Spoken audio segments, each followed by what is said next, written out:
జకర్యా గ్రంథము 5వ అధ్యాయము. నేను మరలా తేరి చూడగా ఎగిరిపోవు పుస్తకం ఒకటి నాకు కనబడెను. నీకేమి కనబడుచున్నదని అతడు నన్నడుగగా, నేను 20 మూరల నిడివియు 10 మూరల వెడల్పును గల ఎగిరిపోవు పుస్తకం ఒకటి నాకు కనబడుచున్నదంటిని. అందుకతడు నాతో ఇట్లనెను, ఇది భూమి అంతటి మీదికి బయలువెళ్ళు శాపమే. దానికి ఒక ప్రక్కను వ్రాసియున్న దానిని బట్టి దొంగిలు వారందరూ కొట్టివేయబడుదురు. రెండవ ప్రక్కను వ్రాసియున్న దానిని బట్టి అప్రమాణికులందరూ కొట్టివేయబడుదురు. ఇదే సైన్యములకు అధిపతియగు యెహోవా వాక్కు. నేనే దాని బయలుదేరజేయుచున్నాను. అది దొంగల ఇండ్లలోనూ నా నామమును బట్టి అబద్ధ ప్రమాణము చేయువారి ఇండ్లలోనూ ప్రవేశించి వారి ఇండ్లలో ఉండి వాటిని, వాటి దూలములను, రాళ్లను నాశనము చేయును. అప్పుడు నాతో మాట్లాడుచున్న దూత బయలువెళ్లి, నీవు నిదానించి చూచి యువతలకు వచ్చునదేమిటో కనిపెట్టుమని నాతో చెప్పగా, ఇదేమిటి అని నేనడిగితిని. అందుకతడు, ఇది కొల, ఇది బయలువెళ్ళు తూము అనెను. మరియు లోకమంతటను జనులు ఈలాగున కనబడుదురని చెప్పెను. అప్పుడు సీసపు బిళ్లను తీయగా కొల తూములో కూర్చున్న ఒక స్త్రీ కనబడెను. అప్పుడతడు, ఇది దోషమూర్తి అని నాతో చెప్పి తూములో దాని పడవేసి సీసపు బిళ్లను తూము మీద నుంచెను. నేను మరలా తేరి చూడగా 2 స్త్రీలు బయలుదేరిరి. శంకుబుడి కొంగ రెక్కల వంటి రెక్కలు వారికుండెను. గాలి వారి రెక్కలను ఆడించుచుండెను. వారు వచ్చి తూమును భూమి ఆకాశముల మధ్యకు ఎత్తి దాని మోసిరి. వీరు ఈ తూమును ఎక్కడికి తీసుకొని పోవుదురని నాతో మాట్లాడుచున్న దూతను నేనడుగగా, షీనారు దేశమందు దానికొక సాలను కట్టుటకు వారు పోవుచున్నారు. అది సిద్ధమైనప్పుడు అక్కడ దానిని పీఠము మీద పెట్టి ఇంచుదురని అతడు నాకుత్తరమిచ్చెను. జకర్యా గ్రంథము 6వ అధ్యాయం.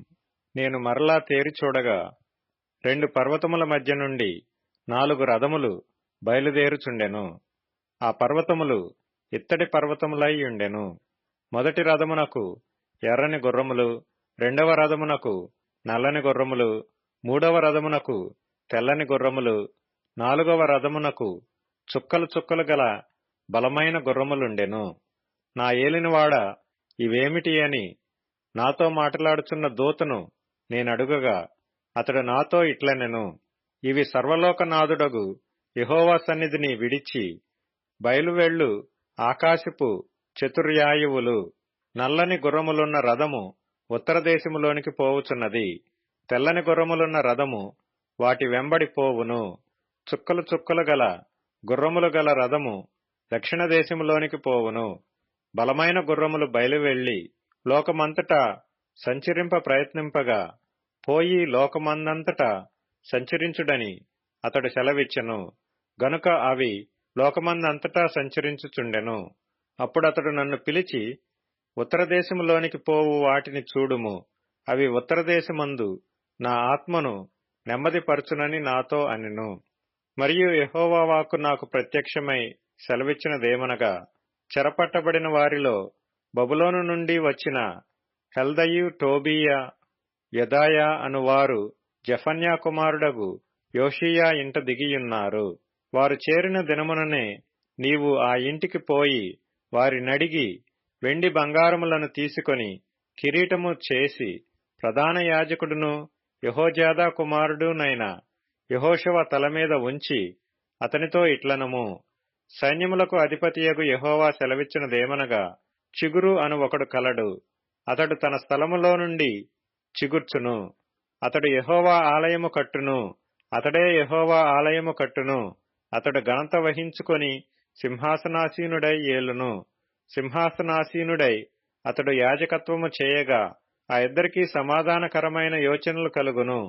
ఆ కిరీటము యెహోవా ఆలయములో జ్ఞాపకార్థముగా ఉంచబడి హేలెమునకును, టోబీయాకును, యెదాయాకును, జెఫన్యా కుమారుడైన హేనునకును ఉండును. దూరముగా ఉన్నవారు వచ్చి యెహోవా ఆలయమును కట్టుదురు. అప్పుడు యెహోవా నన్ను మీ యొద్దకు పంపెనని మీరు తెలుసుకొందురు. మీ దేవుడైన యెహోవా మాట మీరు జాగ్రత్తగా ఆలకించిన ఎడల ఈలాగు జరుగును. జకర్యా గ్రంథము 7వ అధ్యాయము. రాజైన దర్యావేషు ఏలుబడియందు 4వ సంవత్సరము కిస్లేవు అను 9వ నెల 4వ దినమున బేతెలు వారు షెరెజెరును రెగెమ్మెలెకును తమ వారిని పంపి, ఇన్ని సంవత్సరములు మేము దుఃఖించినట్టు 5వ నెలలో ఉపవాసముండి దుఃఖింతుమా అని యెహోవాను శాంతిపరచుటకై మందిరమునొద్దనున్న యాజకులను ప్రవక్తలను మనవి చేయగా, సైన్యములకు అధిపతియగు యెహోవా వాక్కు నాకు ప్రత్యక్షమై సెలవిచ్చినదేమనగా, దేశపు జనులందరికిని యాజకులకును నీవీ మాట తెలియజేయవలెను. ఈ జరిగిన 70 సంవత్సరములు ఏటేటా 5వ నెలను 7వ నెలను మీరు ఉపవాసముండి దుఃఖము సలుపుచూ వచ్చినప్పుడు నాయందు భక్తి కలిగియే ఉపవాసముంటిరా? మరియు మీరు ఆహారము పుచ్చుకొనినప్పుడు స్వప్రయోజనమునకే గదా పుచ్చుకొంటిరి? మీరు పానము చేసినప్పుడు స్వప్రయోజనమునకే గదా పానము చేసితిరి? యెరూషలేములోను దాని చుట్టూను పట్టణములలోను దక్షిణ దేశములోను మైదానములోను జనులు విస్తరించి క్షేమముగా ఉన్న కాలమున పూర్వీకులగు ప్రవక్తల ద్వారా యెహోవా ప్రకటన చేసిన ఆజ్ఞలను మీరు మనసునకు తెచ్చుకొనకుండవచ్చునా? మరియు యెహోవా వాక్కు జకర్యాకు ప్రత్యక్షమై సెలవిచ్చినదేమనగా, సైన్యములకు అధిపతియగు యెహోవా ఈలాగు ఆజ్ఞ ఇచ్చియున్నాడు. సత్యముననుసరించి తీర్పు తీర్చుడి. ఒకరియందొకరు కరుణావాత్సల్యములు కనపరుచుకొనుడి. విధవరాండ్రును తండ్రి లేని వారిని పరదేశులను దరిద్రులను బాధపెట్టుకుడి. మీ హృదయమందు సహోదరులలో ఎవరికిని కీడు చేయదలుచుకుడి. అయితే వారు ఆలకింపనొల్లక మూర్ఖులై వినకుండా చెవులు మూసికొనిరి. ధర్మశాస్త్రమును పూర్వీకులైన ప్రవక్తల ద్వారా సైన్యములకు అధిపతియగు యెహోవా తన ఆత్మ ప్రేరేపణ చేత తెలియజేసిన మాటలను తాము వినకుండునట్లు హృదయములను కురువిందము వలె కఠినపరుచుకొనిరి. గనుక సైన్యములకు అధిపతియగు యెహోవా యొద్ద నుండి మహోగ్రత వారి మీదికి వచ్చెను. కావున సైన్యములకు అధిపతియగు యెహోవా సెలవిచ్చినదేమనగా, నేను పిలిచినప్పుడు వారు ఆలకింపకపోయిరి, గనుక వారు పిలిచినప్పుడు నేను ఆలకింపను. మరియు వారెరుగని అన్యజనులలో నేను వారిని చెదరగొట్టుదును. వారు తమ దేశమును విడిచిన మీదట అందులో ఎవరినూ సంచరింపకుండా అది పాడగును. ఈలాగున వారు మనోహరమైన తమ దేశమునకు నాశనము కలుగజేసియున్నారు. జకర్యా గ్రంథము 8వ అధ్యాయము. మరియు సైన్యములకు అధిపతియగు యెహోవా వాక్కు ప్రత్యక్షమై ఈలాగు సెలవిచ్చెను. సైన్యములకు అధిపతియగు యెహోవా ఆజ్ఞ ఇచ్చునదేమనగా, మిగుల ఆసక్తితో నేను సీయోను విషయమందు రోషము వహించియున్నాను. బహు రౌద్రము గలవాడనై దాని విషయమందు నేను రోషము వహించియున్నాను. యెహోవా సెలవిచ్చినదేమనగా, నేను సీయోను నొద్దకు మరలా వచ్చి యెరూషలేములో నివాసం చేతును. సత్యమును అనుసరించు పురమనియు సైన్యములకు అధిపతియగు యెహోవా పర్వతము పరిశుద్ధ పర్వతమనియు పేర్లు పెట్టబడును. సైన్యములకు అధిపతియగు యెహోవా సెలవిచ్చినదేమనగా, అందరును వృద్ధత్వము చేత కర్ర పట్టుకొని వృద్ధులేమి వృద్ధురాండ్రేమి ఇంకనూ యెరూషలేము వీధులలో కూర్చుందురు. ఆ పట్టణపు వీధులు ఆటలాడు మగపిల్లలతోనూ ఆడుపిల్లలతోనూ నిండియుండును. సైన్యములకు అధిపతియగు యెహోవా సెలవిచ్చినదేమనగా, ఆ దినములందు శేషించియున్న జనులకిది ఆశ్చర్యమని తోచినను నాకునూ ఆశ్చర్యమని తోచునా? ఇదే యెహోవా వాక్కు. సైన్యములకు అధిపతియగు యెహోవా సెలవిచ్చినదేమనగా, తూర్పు దేశములో నుండియు పడమటి దేశములో నుండియు నేను నా జనులను రప్పించి రక్షించి యెరూషలేములో నివసించుటకై వారిని తోడుకొని వచ్చెదను. వారు నా జనులై యుందురు, నేను వారికి దేవుడనై యుందును. ఇది నీతి సత్యములను బట్టి జరుగును. సైన్యములకు అధిపతియగు యెహోవా సెలవిచ్చినదేమనగా, సైన్యములకు అధిపతియగు యెహోవా మందిరమును కట్టుటకై దాని పునాది వేసిన దినమున ప్రవక్తల నోట పలుకుబడిన మాటలు ఈ కాలమున వినువారలారా ధైర్యము తెచ్చుకొనిడి. ఆ దినములకు ముందు మనుషులకు కూలి దొరకకయుండెను. పశువుల పనికి బాడిగ దొరకకపోయెను. తన పనిమీద పోవు వానికి శత్రుభయము చేత నెమ్మది లేకపోయెను. ఏలయనగా ఒకరిమీదికొకరిని నేను రేపుచుంటిని. అయితే పూర్వదినములలో నేను ఈ జనులలో శేషించిన వారికి విరోధినైనట్టు ఇప్పుడు విరోధిగా ఉండను. సమాధాన సూచకమైన ద్రాక్ష చెట్లు ఫలమిచ్చును, భూమి పండును, ఆకాశము నుండి మంచు కురియును. ఈ జనులలో శేషించిన వారికి వీటినన్నిటినీ నేను స్వాస్థ్యముగా ఇత్తును. ఇదే సైన్యములకు అధిపతియగు యెహోవా వాక్కు. యూదావారలారా, ఇశ్రాయేలు వారలారా, మీరు అన్యజనులలో నేలాగు శాపాస్పదమై ఇంటిరో అలాగే మీరు ఆశీర్వాదాస్పదమగునట్లు నేను మిమ్మును రక్షింతును. భయపడక ధైర్యము తెచ్చుకొనిడి. సైన్యములకు అధిపతియగు యెహోవా సెలవిచ్చినదేమనగా, మీ పితరులు నాకు కోపము పుట్టింపగా దయతలచక నేను మీకు కీడు చేయనుద్దేశించినట్లు ఈ కాలమున యెరూషలేమునకును యూదావారికిని మేలు చేయనుద్దేశించుచున్నాను. గనుక భయపడకుడి. మీరు చేయవలసిన కార్యములేవనగా, ప్రతివాడు తన పొరుగువానితో సత్యమే మాటలాడవలెను. సత్యమును బట్టి, సమాధానకరమైన న్యాయమును బట్టి మీ గుమ్మములలో తీర్పు తీర్చవలెను. తన పొరుగువాని మీద ఎవడనూ దుర్యోచన యోచింపకూడదు. అబద్ధ ప్రమాణము చేయనిష్టపడకూడదు. ఇటివన్నీయు నాకు అసహ్యములు. ఇదే యెహోవా వాక్కు. మరియు సైన్యములకు అధిపతియగు యెహోవా వాక్కు నాకు ప్రత్యక్షమై ఈలాగు సెలవిచ్చెను. సైన్యములకు అధిపతియగు యెహోవా ఆజ్ఞ ఇచ్చినదేమనగా, 4వ నెలలోని ఉపవాసము, 5వ నెలలోని ఉపవాసము, 7వ నెలలోని ఉపవాసము, 10వ నెలలోని ఉపవాసము యూదా ఇంటి వారికి సంతోషమును ఉత్సాహమును పుట్టించు మనోహరములైన పండుగలగును. కాబట్టి సత్యమును సమాధానమును ప్రియముగా ఎంచుడి. సైన్యములకు అధిపతియగు యెహోవా సెలవిచ్చినదేమనగా, జనములను అనేక పట్టణముల నివాసులను ఇంకనూ వత్తురు. ఒక పట్టణపు వారు మరియొక పట్టణపు వారి యొద్దకు వచ్చి ఆలస్యము చేయక యెహోవాను శాంతిపరచుటకును సైన్యములకు అధిపతియగు యెహోవాను వెదుకుటకును మనము పోదము రండి అని చెప్పగా వారు మేమును వత్తుమందురు. అనేక జనములను బలమును గల జనులను యెరూషలేములో సైన్యములకు అధిపతియగు యెహోవాను వెదుకుటకును యెహోవాను శాంతిపరచుటకును వత్తురు. సైన్యములకు అధిపతియగు యెహోవా సెలవిచ్చినదేమనగా, ఆ దినములలో ఆయా భాషల మాటలాడు అన్యజనులలో 10 మంది ఒక యూదుని చెంగు పట్టుకొని, దేవుడు మీకు తోడుగా ఉన్నాడను సంగతి మాకు వినబడినది గనుక మేము మీతో కూడా వత్తుమని చెప్పుదురు. జకర్యా గ్రంథము 9వ అధ్యాయము. హద్రాకు దేశమును గూర్చియు దమస్కు పట్టణమును గూర్చియు వచ్చిన దేవోక్తి. ఎలయనగా, యెహోవా సర్వనరులను ఇశ్రాయేలు గోత్రపు వారినందరినీ లక్ష్యపెట్టువాడు గనుక దాని సరిహద్దును ఆనుకొనియున్న హమాతును గూర్చియు జ్ఞాన సమృద్ధి గల తూరు సీదోనులను గూర్చియు అది వచ్చెను.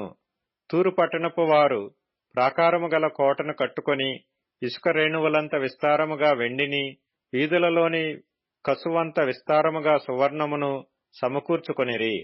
యెహోవా సముద్రమందుండు దాని బలమును నాశనము చేసి దాని ఆస్తిని నరుల చేతికి అప్పగించును. అది అగ్నిచేత కాల్చబడును. అష్కెలోను దానిని చూచి జడియును. గాజా దానిని చూచి బహుగా వణుకును. ఎక్రోను పట్టణము తాను నమ్ముకొనినది అవమానము నొందగా చూచి భీతి నొందును. గాజా రాజు లేకుండా పోవును. అష్కెలోను నిర్జనముగా ఉండును. అష్డోదులో సంకర జనము కాపురముండును. ఫిలిష్తీల అతిశయాస్పదమును నేను నాశనము చేసేదను. వారి నోట నుండి రక్తమును వారికను తినకుండా వారి పండ్ల నుండి హేయమైన మాంసమును నేను తీసివేసేదను. వారును శేషముగా నుందురు. మన దేవునికి వారు యూదావారిలో పెద్దల వలె నుందురు. ఎక్రోను వారును యెబూసీయుల వలె నుందురు. నేను కన్నులారా చూచితిని గనుక బాధించువారు ఇకను సంచరింపకుండను. తిరుగులాడు సైన్యములు నా మందిరము మీదికి రాకుండను దానిని కాపాడుకొనుటకై నేనొక దండుపేటను ఏర్పరచెదను. సియోను నివాసులారా బహుగా సంతోషించుడి. యెరూషలేము నివాసులారా ఉల్లాసముగా ఉండుడి. నీ రాజు నీతిపరుడును రక్షణ గలవాడును దీనుడునై గాడిదను గాడిద పిల్లను ఎక్కి నీ యొద్దకు వచ్చుచున్నాడు. ఎఫ్రాయిములో రథములుండకుండా నేను చేసెదను. యెరూషలేములో గుర్రములు లేకుండా చేసెదను. యుద్ధపు విల్లు లేకుండా పోవును. నీ రాజు సమాధాన వార్త అన్యజనులకు తెలియజేయును. సముద్రము నుండి సముద్రము వరకు, యూఫ్రటీసు నది మొదలుకొని బూదిగంతము వరకు అతడు ఏలును. మరియు నీవు చేసిన నిబంధన రక్తమును బట్టి తాము పడిన నీరులేని గోతిలో నుండి చెరపట్టబడిన నీ వారిని నేను విడిపించెదను. బంధకములలో పడియుండియు నిరీక్షణ గలవారులారా, మీ కోటను మరలా ప్రవేశించుడి. రెండంతలుగా మీకు మేలు చేసేదనని నేడు నేను మీకు తెలియజేయుచున్నాను. యూదా వారిని నాకు విల్లుగా వంచుచున్నాను. ఎఫ్రాయిము వారిని బాణములుగా చేయుచున్నాను. సీయోను, నీ కుమారులను రేపుచున్నాను. శూరుడు ఖడ్గము ప్రయోగించున్నట్లు నేను నిన్ను ప్రయోగింతును. గ్రేకీయులారా, సీయోను కుమారులను మీ మీదికి రేపుచున్నాను. యెహోవా వారికి పైగా ప్రత్యక్షమగును. ఆయన బాణములు మెరుపువలే విడువబడును. ప్రభువగు యెహోవా బాకానాదము చేయిచు దక్షిణ దిక్కు నుండి వచ్చు గొప్ప సుడిగాలితో బయలుదేరును. సైన్యములకు అధిపతియగు యెహోవా వారిని కాపాడును గనుక వారు భక్షించుచు వడిసెల రాళ్లను అణగద్రొక్కుచు త్రాగుచు ద్రాక్షారసము త్రాగువారి వలె బొబ్బలిడుచు బలిపశు రక్త పాత్రలను బలిపీఠపు మూలలను నిండునట్లు రక్తముతో నిండియుందురు. నా జనులు యెహోవా దేశములోని కిరీటమందలి రత్నముల వలెనున్నారు గనుక కాపరి తన మందను రక్షించున్నట్లు వారి దేవుడైన యెహోవా ఆ దినమున వారిని రక్షించును. వారు ఎంతో క్షేమముగా ఉన్నారు, ఎంతో సొగసుగా ఉన్నారు. ధాన్యము చేత యవ్వనులను, క్రొత్త ద్రాక్షారసము చేత యవ్వన స్త్రీలను వృద్ధి నొందుదురు. జకర్యా గ్రంథము 10వ అధ్యాయం. కడవరి వానకాలమున వర్షము దయచేయమని యెహోవాను వేడుకొనుడి. ప్రతివాని చేనిలోను పైరు మలుచునట్లు యెహోవా మెరుపులను పుట్టించును. ఆయన వానలు మెండుగా కురిపించును. గృహదేవతలు వ్యర్థమైన మాటలు పలికిరి. సోదెగాండ్రకు నిరర్ధకమైన దర్శనములు కలిగినవి. మోసముతో కలలకు భావము చెప్పిరి.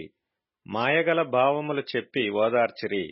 కాబట్టి గొర్రెల మంద తిరుగులాడునట్లు జనులు తిరుగులాడిరి. కాపరి లేక బాధ నొందిరి. నా కోపాగ్ని మండుచు కాపరుల మీద పడును. మేకలను నేను శిక్షించెదను. సైన్యములకు అధిపతియగు యెహోవా తన మందయగు యూదావారిని దర్శించి వారిని తనకు రాజకీయములకు అశ్వముల వంటి వారినిగా చేయను. వారిలో నుండి మూలరాయి పుట్టును. మేకును యుద్ధపు విల్లును వారి చేత కలుగును. బాధించువాడు వారిలో నుండి బయలుదేరును. వారు యుద్ధము చేయుచు వీధుల బురదలో శత్రువులను త్రొక్కు పరాక్రమశాలుర వలె ఉందురు. యెహోవా వారికి తోడైయుండును గనుక వారు యుద్ధము చేయగా గుర్రములను ఎక్కువారు సిగ్గునొందుదురు. నేను యూదా వారిని బలశాలురుగా చేసెదను. యోసేపు సంతతి వారికి రక్షణ కలుగజేసి వారికి నివాస స్థలము ఇచ్చెదను. నేను వారి ఎడల జాలిపడుదును. నేను వారి దేవుడనైన యెహోవాను. నేను వారి మనవి ఆలకింపగా నేను వారిని విడిచిపెట్టిన సంగతి వారు మరచిపోవుదురు. ఎఫ్రాయిము వారు బలాఢ్యుల వంటి వారగుదురు. ద్రాక్షారస పానము చేయువారు సంతోషించున్నట్లు వారు మనసును ఆనందింతురు. వారి బిడ్డలు దాని చూచి ఆనందపడుదురు. యెహోవాను బట్టి వారు హృదయపూర్వకముగా ఉల్లసించుదురు. నేను వారిని విమోచించి ఉన్నాను గనుక వారిని ఈలవేసి పిలిచి సమకూర్చెదను. మునుపు విస్తరించినట్లు వారు విస్తరించుదురు. అన్యజనులలో నేను వారిని విత్తగా దూరదేశములలో వారు నన్ను జ్ఞాపకం చేసుకొందురు. వారును వారి బిడ్డలను సజీవులై తిరిగి వత్తురు.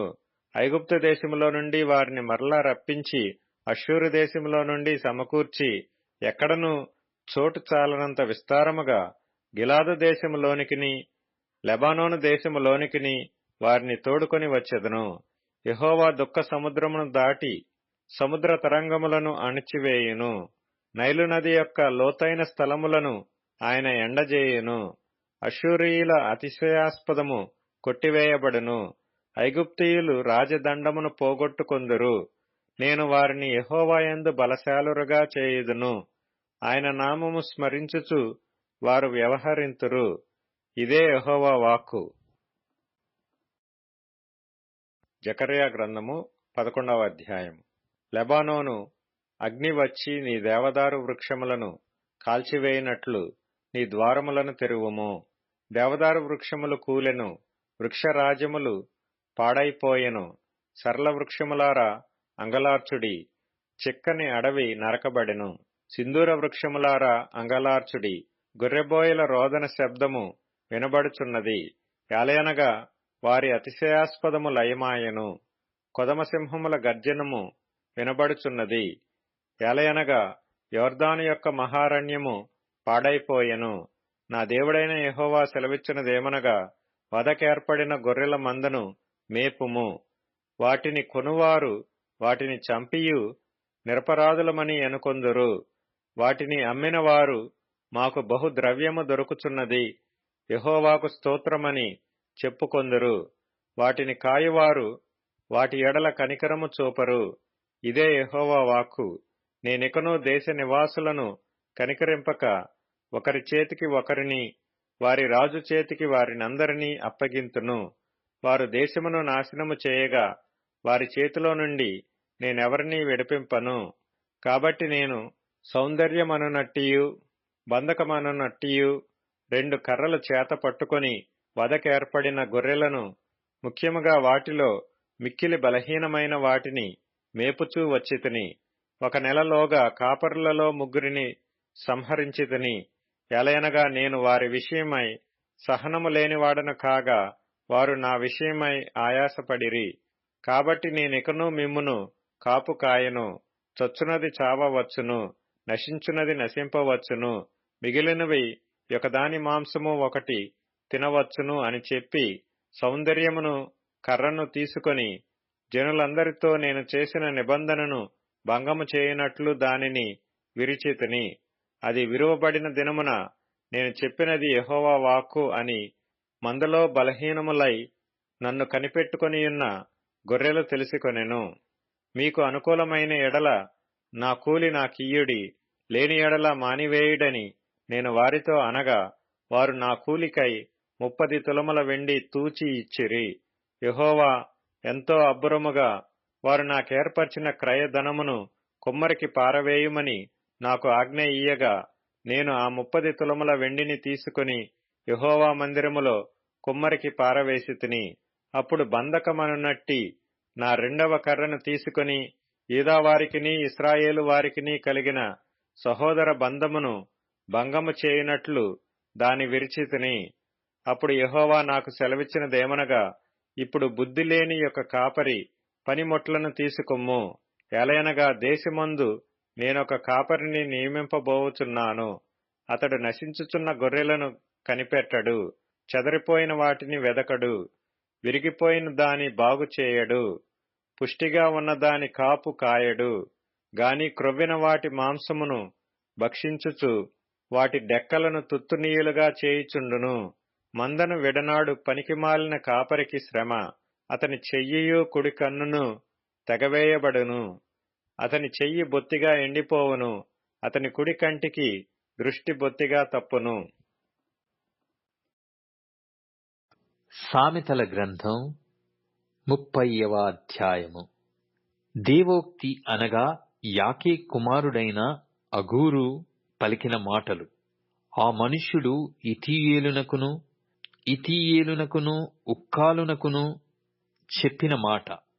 నిశ్చయముగా మనుషులలో నా వంటి పశుప్రాయుడు లేడు, నరులకున్న వివేచన నాకు లేదు.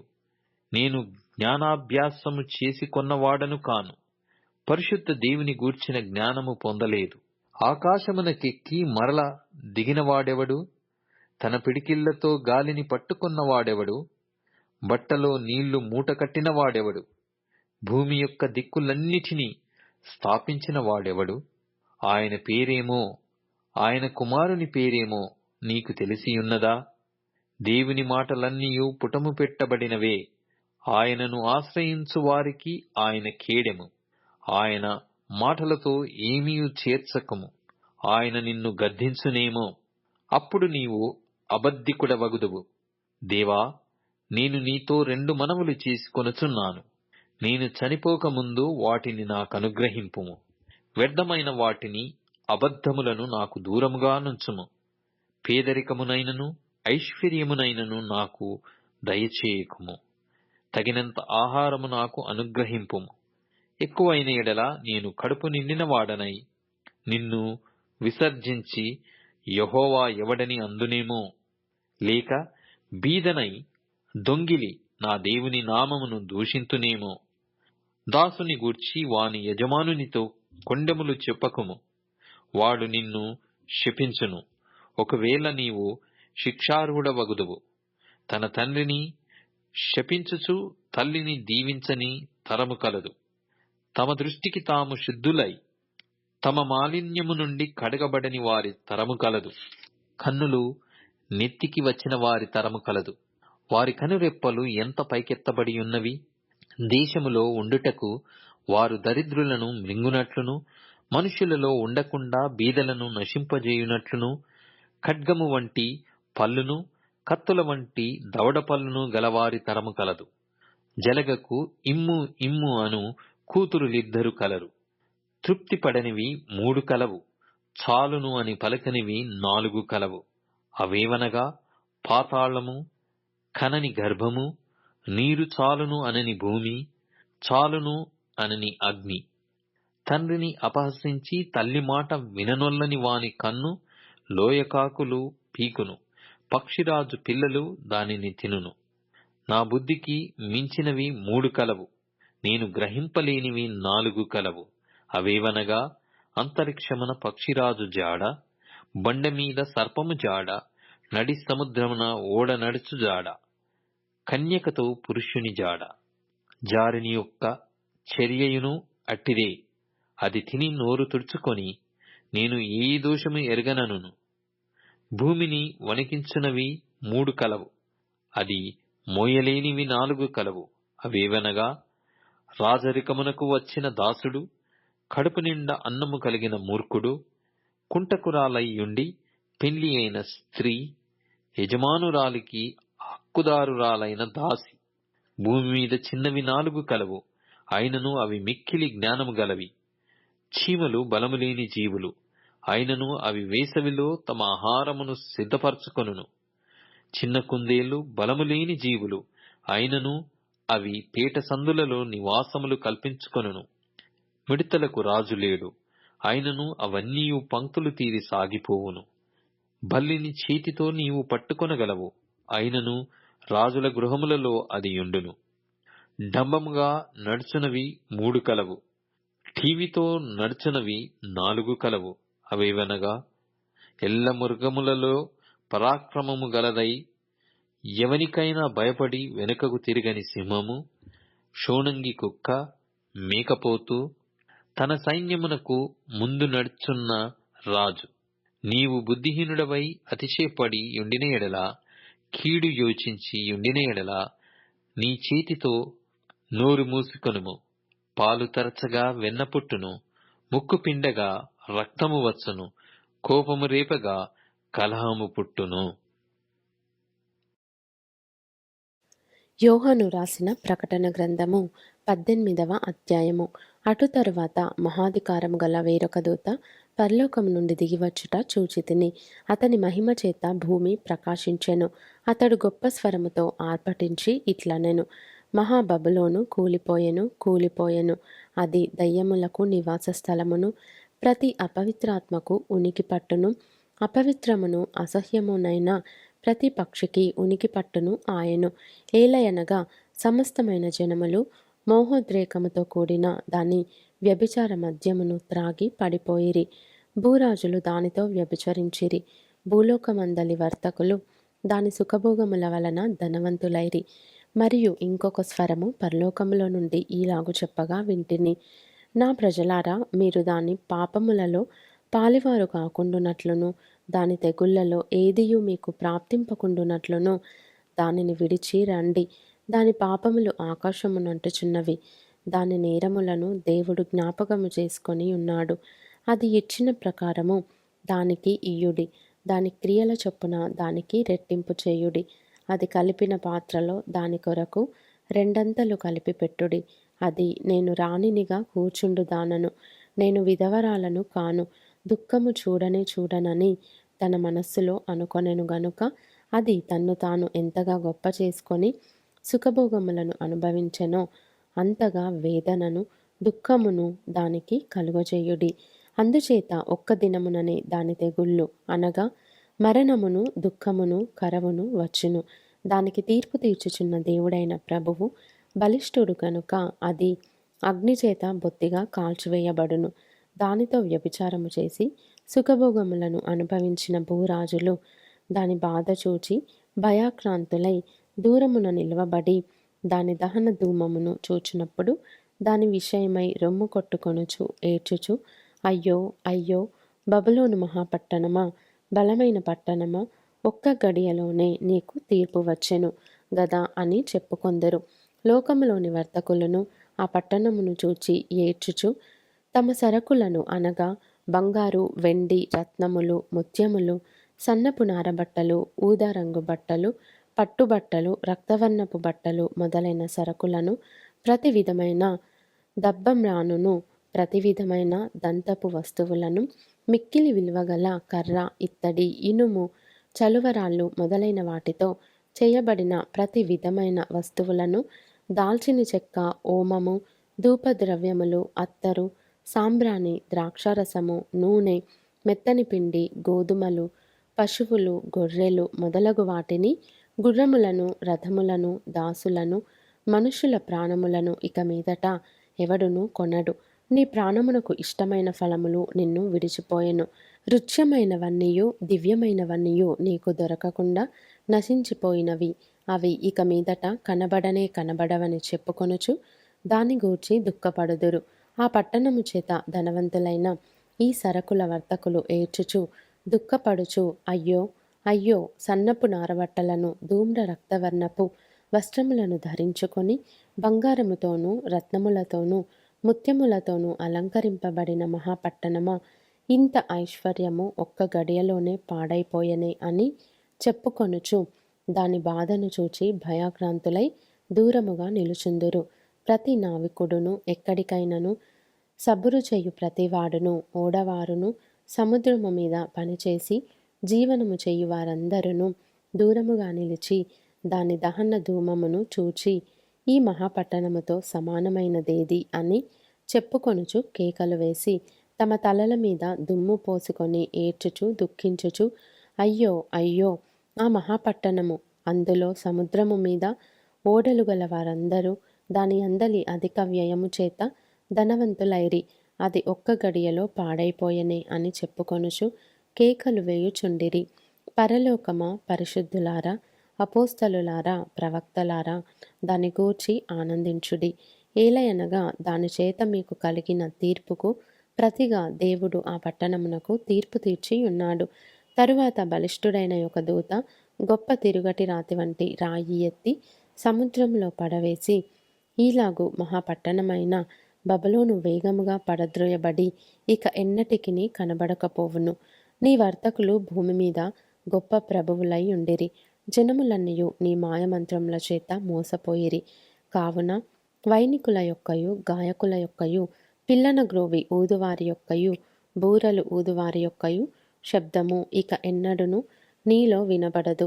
మరి ఏ శిల్పమైనా చేయు శిల్పి ఎవడును నీలో ఎంత మాత్రమును కనబడడు.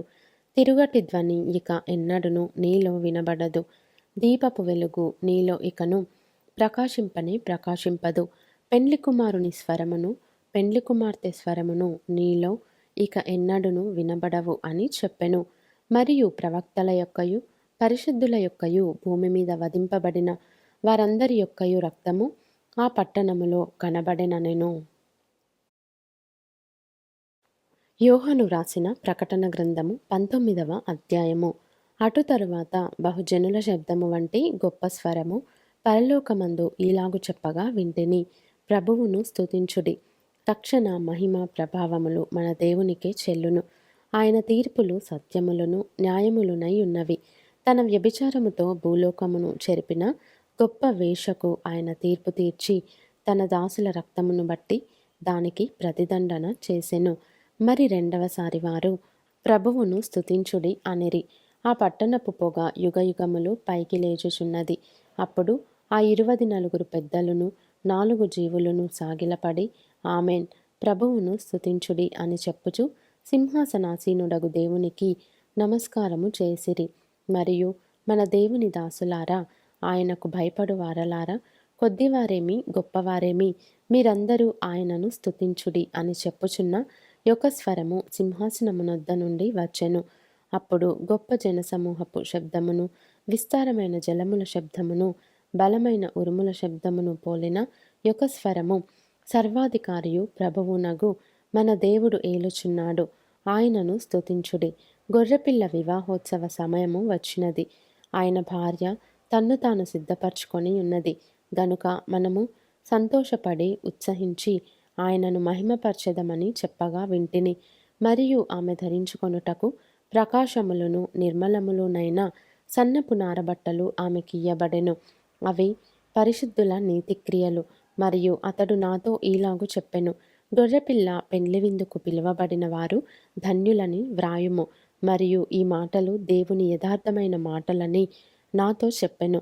అందుకు నేను అతనికి నమస్కారము చేయుటకై అతని పాదముల ఎదుట సాగిలపడగా అతడు, వద్దు సుమి, నేను నీతోనూ యేసును గూర్చిన సాక్ష్యము చెప్పు. నీ సహోదరులతోనూ సహదాసుడను. దేవునికి నమస్కారము చేయుము. యేసును గూర్చిన సాక్ష్యము ప్రవచన సారమని నాతో చెప్పెను. మరియు పరలోకము తెరవబడియుండుట చూచితిని. అప్పుడిదిగో, తెల్లని గుర్రం ఒకటి కనబడెను. దానిమీద కూర్చుండియున్నవాడు నమ్మకమైన వాడును సత్యవంతుడును అను నామము గలవాడు. ఆయన నీతిని బట్టి విమర్శ చేయుచు యుద్ధము జరిగించుచున్నాడు. ఆయన నేత్రములు అగ్నిజ్వాల వంటివి. ఆయన శిరస్సు మీద అనేక కిరీటములుండెను. వ్రాయబడిన ఒక నామము ఆయనకు కలదు. అది ఆయనకే గాని మరి ఎవనికిని తెలియదు. రక్తములో ముంచబడిన వస్త్రము ఆయన ధరించుకొని ఉండెను. మరియు దేవుని వాక్యము అను నామము ఆయనకు పెట్టబడి ఉన్నది.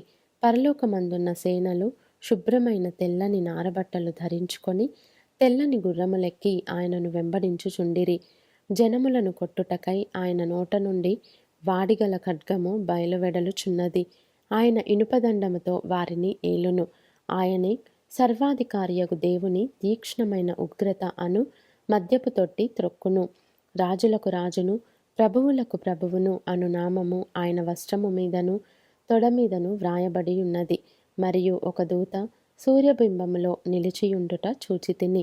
అతడు గొప్ప శబ్దముతో ఆర్భటించి, రండి, రాజుల మాంసమును, సహస్రాధిపతుల మాంసమును, బలిష్ఠుల మాంసమును, గుర్రముల మాంసమును, వాటి మీద కూర్చుండు వారి మాంసమును, స్వతంత్రులదేమి దాసులదేమి కొద్దివారిదేమి గొప్పవారిదేమి అందరి యొక్క మాంసమును తినుటకై దేవుని గొప్ప విందుకు కూడిరండని ఆకాశ మధ్యమందు ఎగురుచున్న సమస్త పక్షులను పిలిచెను. మరియు ఆ గుర్రము మీద కూర్చున్న వానితోనూ ఆయన సేనతోనూ యుద్ధము చేయుటకై ఆ క్రూర మృగమును భూరాజులను వారి సేనలను కూడియుండగా చూచితిని. అప్పుడు ఆ మృగమును దాని ఎదుట సూచక క్రియలు చేసి దాని ముద్రను వేయించుకొనిన వారిని, ఆ మృగపు ప్రతిమకు నమస్కరించిన వారిని మోసపరిచిన ఆ అబద్ధ ప్రవక్తయు పట్టబడి వారిద్దరూ గంధకముతో మండు అగ్నిగుండములో ప్రాణముతోనే వేయబడిరి. కడమ వారు గుర్రము మీద కూర్చున్న వాని నోట నుండి వచ్చిన ఖడ్గము చేత వధింపబడిరి. వారి మాంసమును పక్షులన్నయు కడుపారా తినెను. యోహను వ్రాసిన ప్రకటన గ్రంథము 20వ అధ్యాయము. మరియు పెద్ద సంకెళ్లను చేత పట్టుకొని అగాధము యొక్క తాళపు చెవి గల యొక్క దేవదూత పరలోకము నుండి దిగివచ్చుట చూచితిని. అతడు ఆది సర్పమును అనగా అపవాదియు సాతానును అను ఆ ఘట సర్పమును పట్టుకొని 1000 సంవత్సరములు వానిని బంధించి అగాధములో పడవేసి ఆ 1000 సంవత్సరములు గడుచు వరకు ఇక జనములను మోసపరచకుండునట్లు అగాధమును మూసి దానికి ముద్ర వేసెను. అటుపిమ్మట వాడు కొంచెము కాలము విడిచిపెట్టబడవలెను. అంతటా సింహాసనములను చూచితిని. వాటి మీద ఆసీనులయుండు వారికి విమర్శ చేయుటకు అధికారము ఇయ్యబడెను. మరియు క్రూర మృగమునకైనను దాని ప్రతిమకైనను నమస్కారము చేయక తమ నొసళ్ళ యందు గాని చేతుల యందు గాని దాని ముద్ర వేయించుకొనని వారిని యేసు విషయమై తామిచ్చిన సాక్ష్యము నిమిత్తమును దేవుని వాక్యము నిమిత్తమును శిరచ్ఛేదనము చేయబడిన వారి ఆత్మలను చూచితిని. వారు బ్రతికిన వారై 1000 సంవత్సరములు క్రీస్తుతో కూడా రాజ్యము చేసిరి. ఆ 1000 సంవత్సరములు గడుచు వరకు కడమ మృతులు బ్రతుకలేదు. ఇదియే మొదటి పునరుత్థానము. ఈ మొదటి పునరుత్థానములో పాలుగలవారు ధన్యులును పరిశుద్ధులునై యుందురు.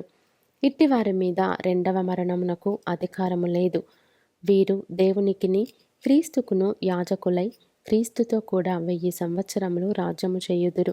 1000 సంవత్సరములు గడిచిన తరువాత సాతాను తానున్న చెరలో నుండి విడిపింపబడును.